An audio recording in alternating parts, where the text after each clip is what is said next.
사도행전 9장 31절 말씀, 우리 한 목소리로 읽겠습니다. 사도행전 9장 31절입니다. 함께 읽겠습니다.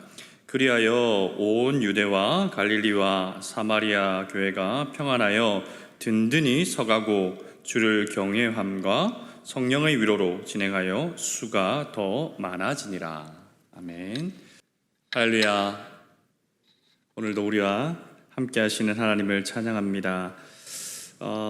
오늘부터 성령의 바람이라는 시리즈로 말씀을 전하려고 합니다. 우리 지난 주간에 성령 강림절을 맞이하여서 성령 하나님의 강림하심이 우리에게 어떤 의미를 주는지 또 어떤 은혜를 주시는지 함께 살펴보았는데, 계속해서 성령의 바람이라는 제목으로 말씀을 듣기 원합니다. 오늘은 두 번째 시간으로 교회에 불어오는 성령의 바람이라는 제목으로 하나님 말씀 전하겠습니다. 물고기가 물속에서 살아가죠. 그것처럼 성도는 성령 안에서 살아갑니다. 성령은 우리 안에 내주하시기도 하시지만 동시에 우리가 살고 숨쉬고 기동하는 모든 곳에 성령은 함께 하십니다. 우리가 공기 속에서 살아가잖아요. 그렇지만 공기에 대하여서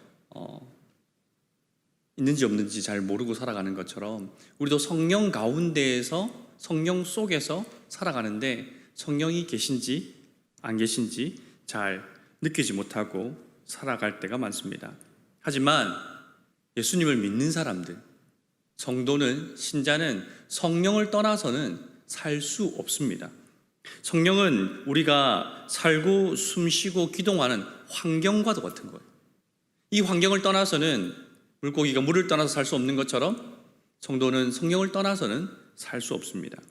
그래서 초대교회의 그 비밀 아이콘이 뭐였죠? 성도들의 물고기였죠. 익투스. 이런 개념에서 나온 거이기도 합니다. 태아는 어머니 뱃속에서, 그 양수 속에서 살아가잖아요. 그리고 엄마와 탯줄로 연결되어서 엄마와 한 몸으로 살아갑니다. 우리도 예수님을 영접하는 순간 성령의 그 양수 속에서 그리스도와 태아가 엄마와 탯줄로 연결되어서 하나인 것처럼 우리도 성령 안에서 그리스도와 연결되어서 그리스도와 한 몸으로 살아갑니다. 그리고 그 예수 안에, 예수님 안에, 아드님 안에 아버지가 계시기 때문에 예수님 안에 계신 그 하나님 아버지와도 우리가 함께 교제하며 그 안에서 살아가는 것이지요. 우리가 잘 하나님의 존재에 대하여서 잘 느끼지 못하는 이유가 여기에 있어요. 왜냐하면 너무 가까이 계세요. 그래서 우리가 잘 깨닫지 못합니다. 우리가 살아가는 환경 자체가 이미 하나님 가운데 있기 때문에 우리가 그것을 인식하지 못할 때가 많은 거죠.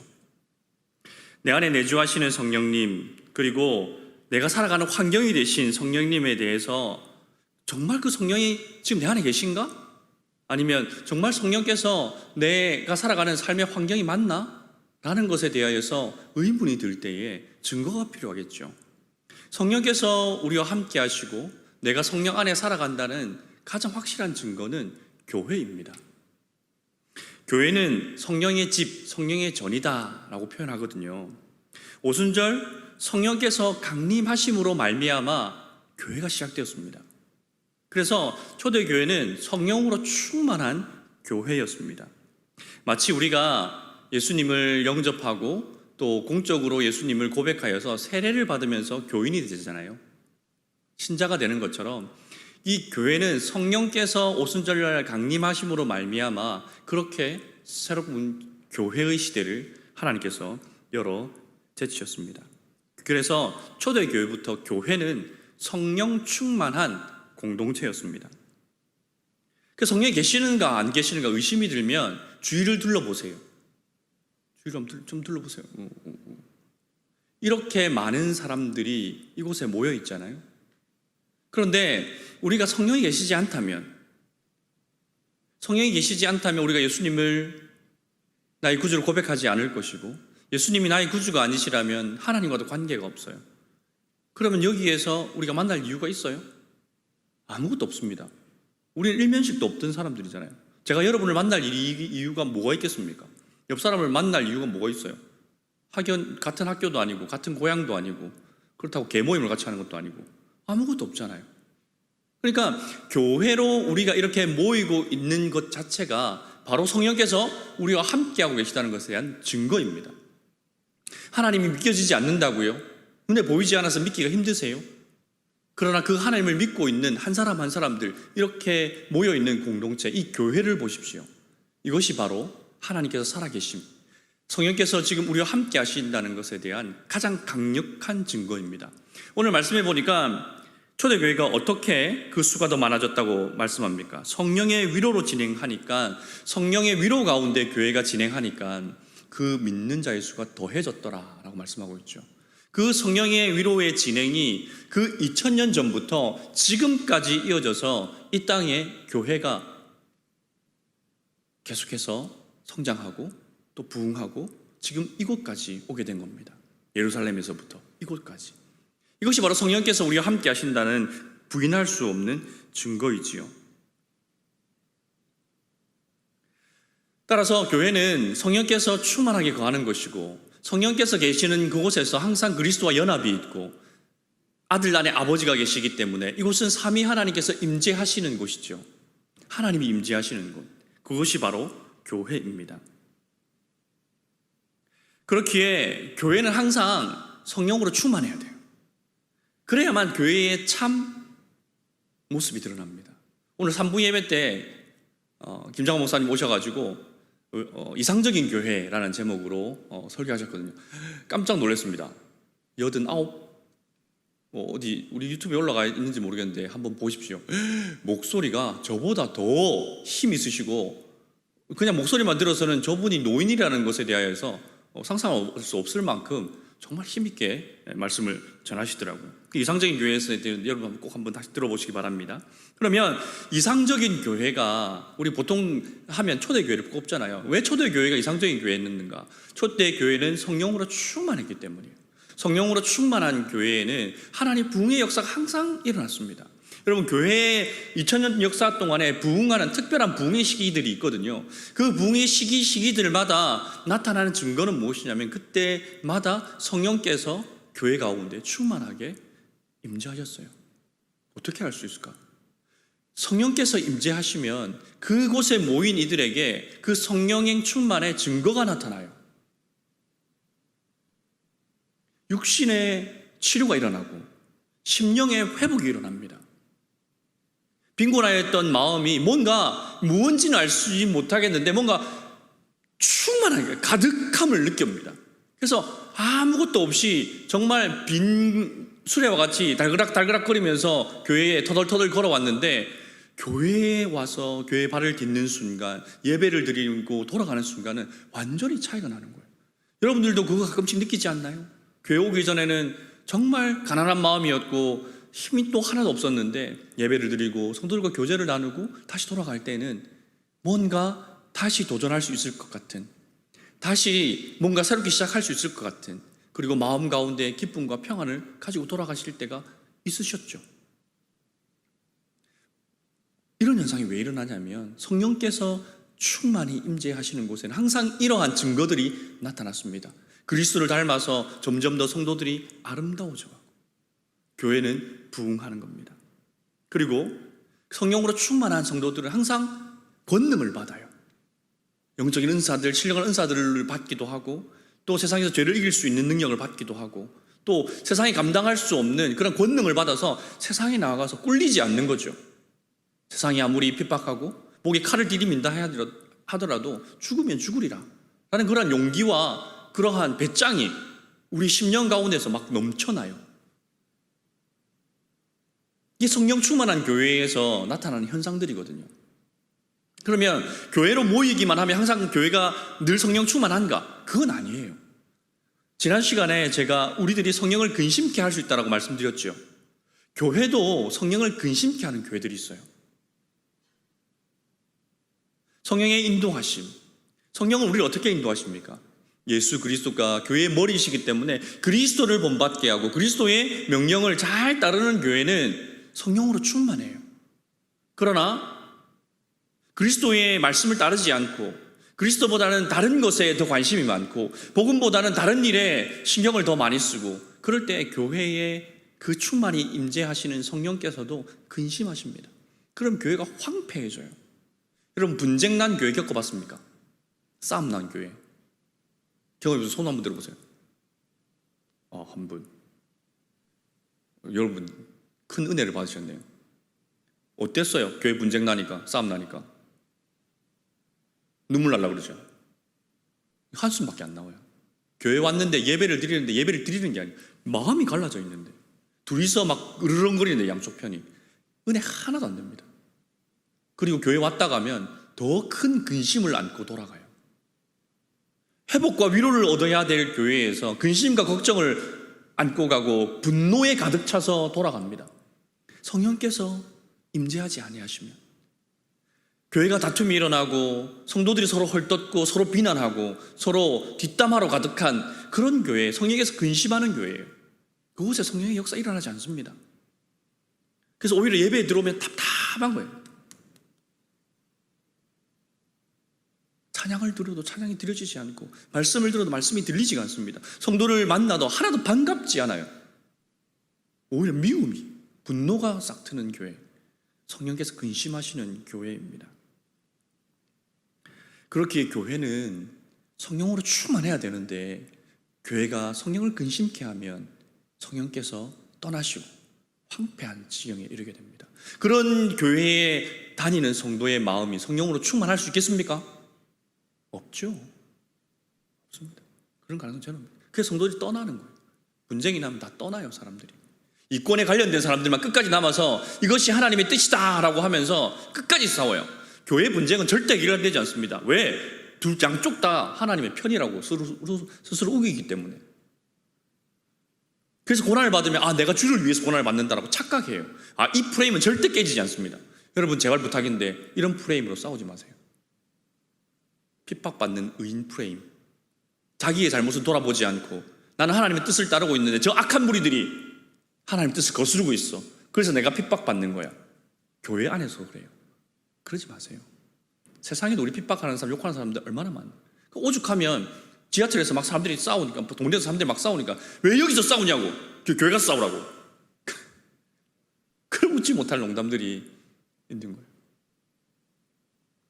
교회는 성령으로 충만해야 됩니다. 그럼 교회가 어떻게 해야 성령으로 충만할 수 있을까요? 목사님이 잘하면, 장로님들이 잘하면, 집사님, 권사님들이 잘하면 그러면 성령으로 충만해 그냥 저절로 이루어질까요?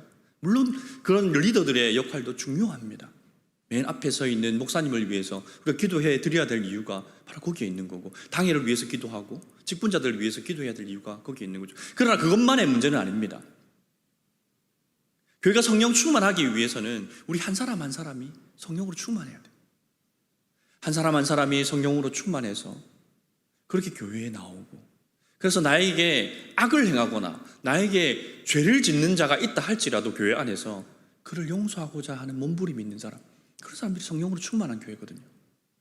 그런 사람들이 많으면 많을수록 성령께서는 기뻐하시고 이 교회 안에 충만하십니다. 그렇게 충만하게 역사하실 때에 강팍한 심령을 가진 사람이라 할지라도 많은 사람들이 성령으로 충만해 있으면, 그래서 교회 안에 성령으로 충만하면 그도 마음이 회복되어서 자기의 잘못을 뉘우치고 회개하고 다시 돌아서는 역사가 일어나는 겁니다. 내가 성령으로 충만하면 교회가 성령으로 충만한 거예요. 성령 충만한 교회에 내가 예배를 드리고 그 안에서 교제하면 그 교제 안에 있을 때에 나도 성령으로 충만해지는 겁니다. 그러니까 성령 충만이라는 것은요, 개인의 문제만이 아닙니다. 공동체의 문제예요. 공동체만의 문제가 아닙니다. 우리 교회가 성령 충만하지 않으니까 내가 성령 충만하지 못하고는구나 라는 것도 아니에요. 이 둘은 떼어내릴 수 없는 거예요. 내가 성령 충만해야 교회가 성령 충만하고, 교회가 성령 충만해야 내가 성령으로 충만해지는 겁니다. 성령으로 충만해야 우리가 교회에 나오면서 우리가 원하고 바라는 것들이 있잖아요. 마음의 평안, 치유와 회복, 새로운 힘과 용기, 그리고 하늘로부터 주어지는 말할 수 없는 하나님의 은혜들, 그리고 성령으로 말미암아 주어지는 세상을 이길 수 있는 놀라운 권능들, 그런 것들 바람이 오잖아요. 성령으로 충만할 때 이런 것들이 우리 가운데 나타나게 됩니다. 성령 충만한 교회, 발을 디디고 예배당의 문을 열고 들어오는 순간부터 나를 압도하는 그런 성령의 충만한 교회, 우리 등촌교회가, 여러분이 다니는 교회, 우리 교회가 그런 교회가 되었으면 좋지 않겠어요? 이 교회 가운데, 이 공간 가운데 성령께서 충만하게 역사하고 계시다면 우리가 문을 들고 들어오는 순간 그냥 마트 문 열고 들어오는 것처럼 들어오는 것이 아니라 문을 여는 순간 성령의 그 강력한 임재 가운데 내가 서 있다라는 것을 우리의 영이 깨닫게 되죠. 겸손해집니다. 예배에 집중하게 되고 하나님 말씀을 듣게 되고 그 말씀을 따라 살고자 하는 열정들이, 열망들이 우리 가운데 솟아나고, 어제까지 미워 죽겠든 죽이고 싶든 그런 마음이 들었던 성도인데 갑자기 불쌍한 마음이 들기 시작하고, 그렇게 회복의 역사가 일어나는 거죠. 그것이 바로 성령 충만한 교회입니다. 성령 충만한 교회가 되기 위하여서 우리 한 사람 한 사람이 성령으로 충만해야 됩니다. 성령께서 근심하시는 가장 큰 이유가 지난 시간에 뭐라고 제가 말씀드렸던가요? 우리의 죄죠. 우리가 죄 가운데 있을 때 성령은 근심하십니다. 성령은 끊임없이 우리가 거룩하고 정결한 삶, 예수 그리스도의 말씀에 순종하는 삶을 살아가도록 끊임없이 우리를 이끌어 주시거든요. 그런데 우리가 그 성령의 이끌림에, 성령의 인도하심에 거부하시면 성령께서 억지로 내 목을 잡아 비틀어서 끌고 가시진 않으세요. 성령은 굉장히 인격적인 분이세요. 그리고 수줍음이 있으신 분이세요. 거룩한 수줍음이라고 어떤 신학자는 표현하더라고요. 그래서 내가 성령을 거부하고 성령을 자꾸 근심케 하면 성령은 그렇게 점점 나에게서 소멸해 가십니다. 사라지는 거 아닙니다. 다른 단어를 좀 찾았으면 좋겠는데 잘 떠오르지 않네요. 그럼 어떻게 해야 되는가? 우리가 늘 기도 제목 중에 나오잖아요. 성령 충만하게 하셔서 하나님 말씀 순종하고 예수님 말씀 순종하며 살게 해주세요. 그게 늘 기도 제목이죠. 잘 안 되죠. 왜냐하면 이것이 개인의 싸움으로 나 개인의 영성의 영역에서 그것을 해결하려고 하니까 해결이 안 돼요. 그런데 그 영성과 거룩함이 그냥 개인의 문제, 개인의 영성의 문제가 아니라고 성경은 끊임없이 얘기합니다. 서로의 죄를 서로 고백하라고 얘기하고 있거든요. 그래서 천주교에서는 무슨 제도가 있습니까? 고해성사라는 제도가 있죠. 그래서 사제한테 가서 자기의 죄를 이렇게, 저는 이런 죄를 지었습니다. 여러분 그렇게 얘기하면 그냥 그럼 사제가 신부님이 당신의 성도요, 형제요, 당신의 죄를 내가 사합니다. 이렇게 하는 걸 알죠? 아닙니다. 그러면 이제 벌을 내려요. 벌을. 그 정도 죄니까 주기도문 10번 써오세요. 다음 주까지. 이럽니다. 보석이라고 그러거든요. 이게 신부님이 들어보고 그 정도 죄는 요만큼 벌을 받아야겠네요. 주는 거예요. 그래서 종교개혁하면서 그 고해성사 제도가 사라졌습니다. 그리고 대신 강조한 것이 무엇이냐면 권징이라는 제도입니다. 권징. 교회가 무엇이 교회인가를 말할 때 3대 표지가 있어요. 첫 번째는 복음이 선포되는 교회, 두 번째는 주님이 제정하신 성례가 바르게 시행되는 교회, 세 번째가 이 권징이 시행되는 교회가 참된 교회거든요. 여러분 권징 받아본 적 있으세요? 거의 사라졌어요.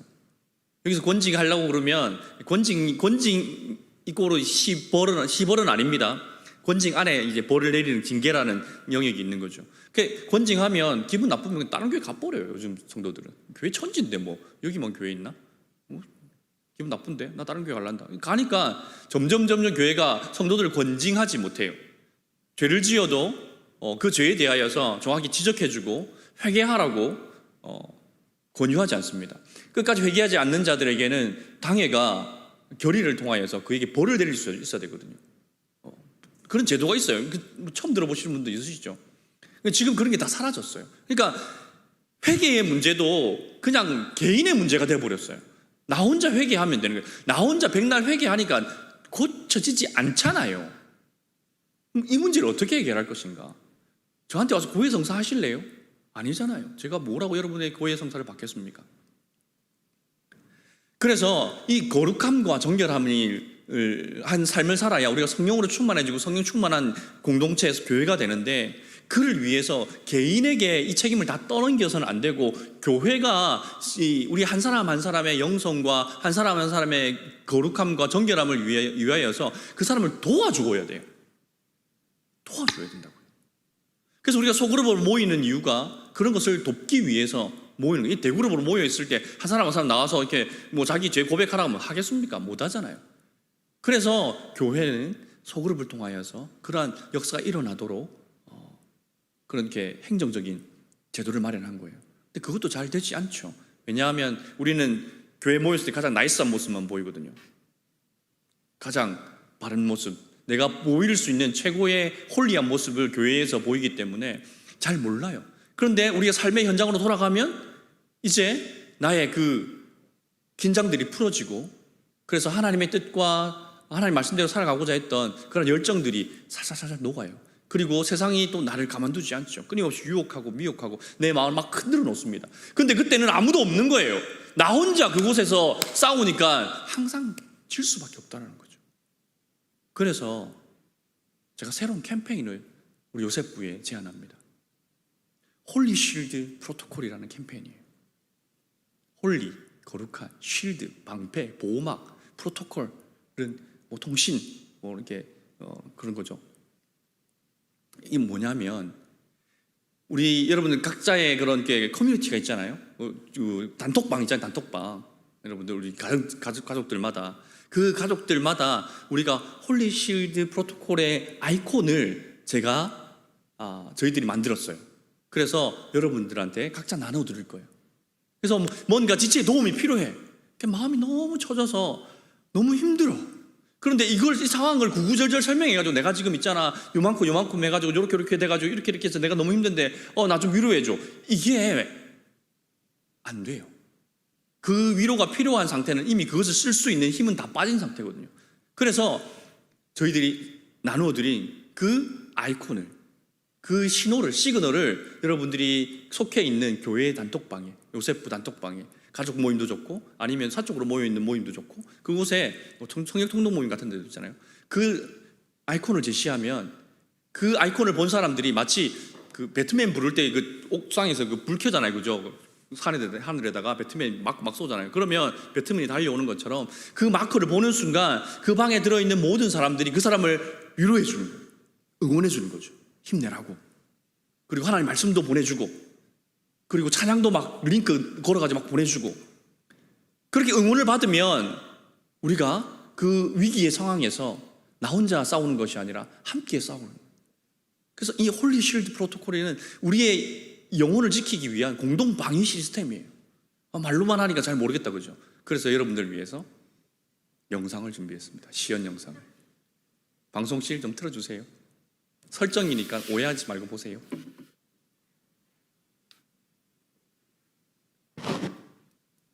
불더가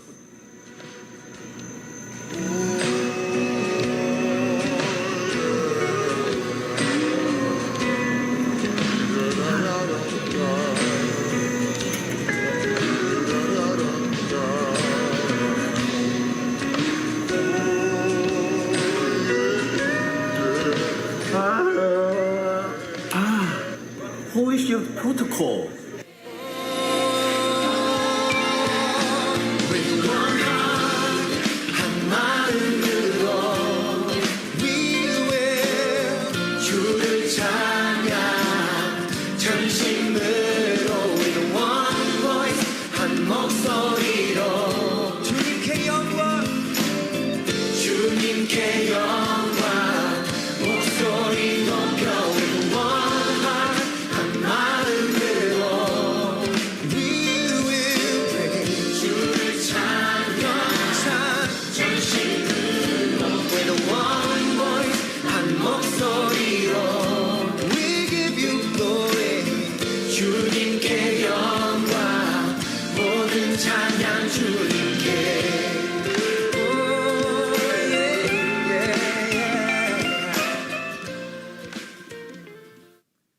이해가 팍 오시죠?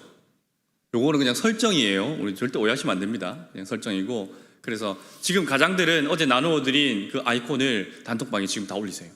여러분들 다 다운받으세요. 그래서 저장해 놓으세요. 그래서 여러분들이 누군가의 도움이 필요할 때, 누군가의 위로가 필요할 때, 구구절절 다 설명할 수 없지만 도움이 필요할 때, 그때 이 아이콘을 시그널로 삼아서 서로를 위로하고 격려해 주세요. 함께 싸워가야 되잖아요. 그래야만 우리가 승리할 수 있어요. 혼자서는 감당할 수 없습니다. 그래서 이번 주간에 여러분들이 적극적으로 한번 사용했으면 좋겠어요. 뭐 그렇게 크게 뭐 위급 상황은 아닌데 어떻게 되나 한번 보고 싶지 않으세요?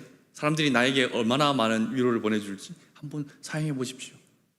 그렇게 함께 거룩함을 이루어가는 겁니다. 함께 싸워가야 돼요. 교회는 그렇게 싸워왔습니다. 교회는 그렇게 온 성도들이 한 마음이 되어서, 한 몸이 되어서 그렇게 거룩함과 정결함, 예수님의 말씀을 따라가고자 하는 그런 열정들을 함께 공유하며 지금 2000년이라는 역사 가운데 승리하며 지금까지 남아있는 겁니다. 그래서 이제 우리는 우리 교회에 불어오는 이 성령의 바람을 함께 맞았으면 좋겠어요. 성령이 계신지 안 계신지 우리가 경험해보지 못하면, 또 느껴보지 못하면 그 성령의 역사, 그 성령의 그 권능, 성령께서 우리에게 주시는 그 수많은 가장 좋은 것들을 누리지 못할 때가 많거든요. 이러한 캠페인을 통하여서 우리가 함께 누리고 함께 느꼈으면 좋겠습니다. 그러한 우리 성령 충만한 우리 공동체가 되기 위하여서 우리 함께 달려가 봅시다.